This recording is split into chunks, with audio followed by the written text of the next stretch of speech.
Good afternoon and welcome to the Windsor Star's Net News at Noon. Local 444 boss Rick Laporte came out in favor, swinging actually, in favor of mayoral hopeful Rick Limoges yesterday at the Labor Day rally, calling him the right person for the right times. Now there's lots of chatter in this newsroom and elsewhere today about whether that actually is going to be a help or a hindrance in Limoges as he tries to topple Eddie Francis. Francis, of course, he marched in this year's Labor Day parade, wasn't invited last year, but he marched this year along with at least Mara, Dilkins, Luenza, Hatfield, Jones, and Genia.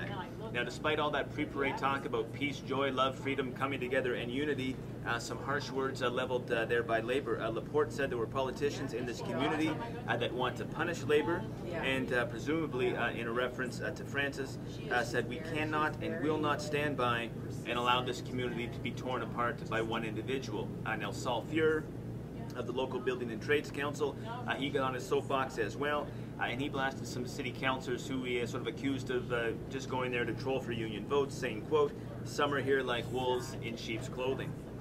Folks, in other front page news, former Windsor football star and Montreal Alouettes linebacker Walter Spencer is in serious but stable condition after being stabbed in the abdomen Monday outside a Montreal bar in some sort of an altercation. And boom, turning to the election, folks. There are now 49 candidates and counting as we get closer to Friday's deadline to file your nomination papers. It's the biggest turnout in more than 2 decades. A lot of people are attributing that to the revamped ward system, gunning from 5 wards up to 10 there. If you are running, okay, make sure to send us all of your information to news@thestar.canwest.com or to tips, or send it to me, D. McArthur. Videos, policy statements, pictures, crazy YouTube clips, send it to us. We'll post it. Sometimes there's a delay, but we'll post it on our ever-expanding elections page. And folks, it's a day some of us look forward to and some of us absolutely dread, but it's the first day back at school, so the tykes are on the road and so are the school buses, so be careful out there, okay? Drive a little slower. And as well, if you have any cool back-to-school photos of the little tykes, or photos at school, we want them. We want to post them on our website, so send them please to tips@thestar.canwest.com. There's going to be a link on there as well in our reader report section. Send your pics to the Star. We'll make you famous.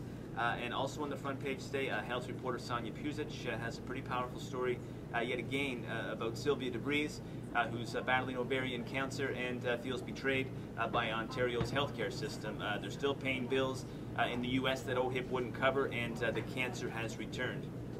If you know anyone who's endured a similar experience, or if you yourself have endured a similar experience, please, we want to hear from you, so contact Sonia at spuzic, that's SPUZIC, @thestar.canwest.com. We can't tell your story, folks, unless we know about it. Okay, and Dwight Duncan, he was in town this morning. I guess Pupatello does Fridays, Duncan does Tuesdays, but he was at the Tecumseh Arena to unveil a new provincial tax credit to try to encourage kids to get involved in extracurriculars. Up to $500 expenses will be covered, and you can get a $50 tax credit, similar to the federal government sports credit, but you can be for collecting stamps, it can be for opera singing, whatever your kid's into. So, and this is a weird one, guys, from London. Read it in the London Free Press this morning, gave credit where credit is due, but a 33-year-old Windsor man was arrested on the weekend for allegedly tossing a cigarette disposal unit through a window before walking to a payphone, phoning police, and turning himself in. When they asked, man, why'd you do it? He said, I want to spend the night in jail. So, hey, he got his wish. And Robin Black is charged with causing property damage under $5,000. Speaking of the coppers, great auto front today about all those new police pursuit vehicles. Grace Macaluso has that covered cold, and make sure you check it out. Folks, in sports, Charlie Hoffman bagged 11 birdies yesterday to win the Deutschland championship there and soar ahead in the FedEx standings, but it wasn't enough to make the Ryder Cup team. Corey Pavin announced those captains' picks this morning in New York. Making the squad, Tiger Woods, Zach Johnson, Stuart Sink, and Ricky Fowler. Also in sports, the Spits meet up on the Whalers, 6-2. We got a Duff column and a photo gallery to check out. And on the diamond, guys, 4 local teams won OBA championships on the weekend. Here we go. The Woodsley Orioles, the Windsor Stars, the Leamington Metro Lakers, and here's a mouthful, the Leamington Kent Essex Insurance Lakers. So congratulations, guys. Online and on your porch, we are the Windsor Star.